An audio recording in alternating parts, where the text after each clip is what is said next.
मुंबईतील एका मित्र परिवाराने समाजसेवेचा आदर्श घालून देत ग्रामीण विद्यार्थ्यांच्या शिक्षणासाठी पुढाकार घेतला आहे। खेड तालुक्यातील कशेडी गावातील जिल्हा परिषद मराठी शाळेतील विद्यार्थ्यांना शैक्षणिक साहित्याचे वाटप करून या मित्र परिवाराने शिक्षणाला हातभार लावला आहे। मुंबईच्या सायन येथील सह्याद्री सायन प्रतिष्ठानने कशेडी गावातील विद्यार्थ्यांना वह्या, पेन आणि अन्य शैक्षणिक साहित्याचं वाटप केलं।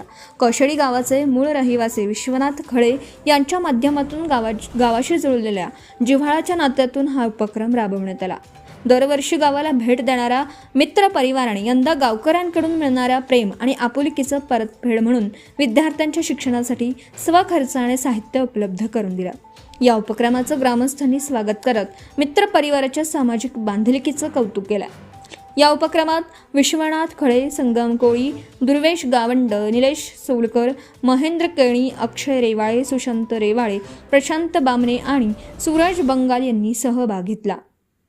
शिक्षणासाठी केलेली छोटी मदत विद्यार्थ्यांच्या भविष्यासाठी मोठी ठरते, याचा प्रत्यय या उपक्रमातून पुन्हा एकदा आला। Subscribe now and press the bell icon. Never miss an update.